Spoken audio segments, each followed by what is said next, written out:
Hello दोस्तों, नमस्कार।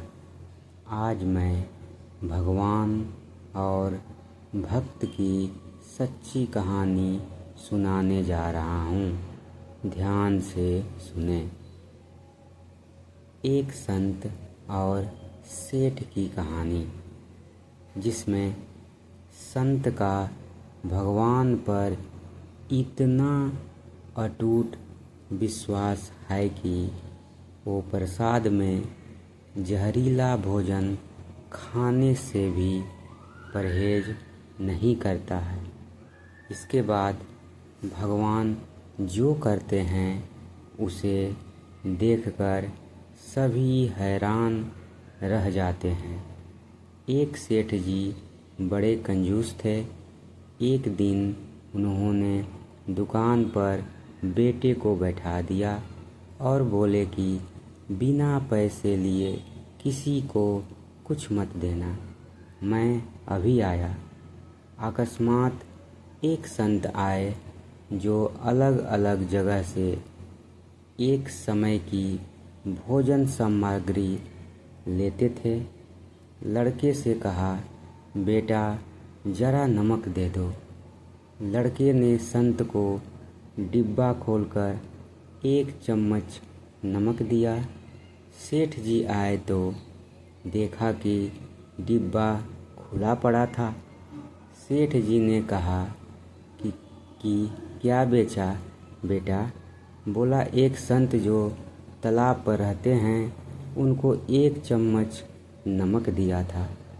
सेठ का माथा ठनका। वो बोले, अरे मूर्ख, इसमें तो जहरीला पदार्थ है।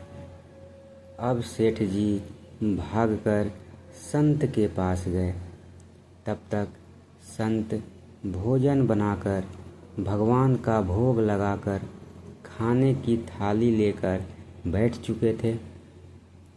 सेठ जी दूर से ही बोले, महाराज रुकिए, आप जो नमक लाए थे नमक नहीं था बल्कि जहरीला पदार्थ था।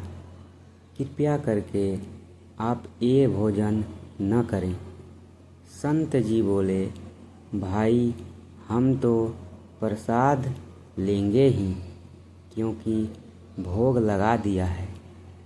भोग लगाकर भोजन छोड़ नहीं सकते। अगर भोग नहीं लगता तो भोजन बेशक छोड़ देते। ये कहकर संत ने भोजन को प्रसाद समझकर खाना शुरू कर दिया। सेठ जी के होश उड़ गए। वो रात भर वहीं बैठे रहे। सेठ को रह रह कर ये चिंता सता रही थी कि अगर संत को कुछ हो गया तो बड़ी बदनामी होगी। रात में अगर तबीयत बिगड़ी तो कम से कम वैद्य को दिखा देंगे। सोचते सोचते उसे नींद आ गई। सुबह रोज की तरह संत जल्दी उठ गए और नदी में स्नान करने लगे। सेठ जी ने कहा, महाराज तबीयत तो ठीक है? संत बोले, भगवान की कृपा है। इसके बाद वे पूजा के लिए मंदिर चले गए।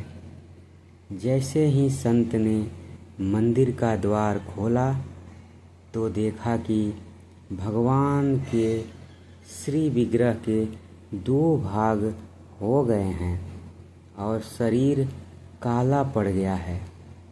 ये देखते ही सेठ को समझ आ गया कि भक्त के अटल विश्वास को देखकर भगवान ने भोजन का जहर भोग के रूप में स्वयं ग्रहण कर लिया है और भक्त को प्रसाद ग्रहण कराया।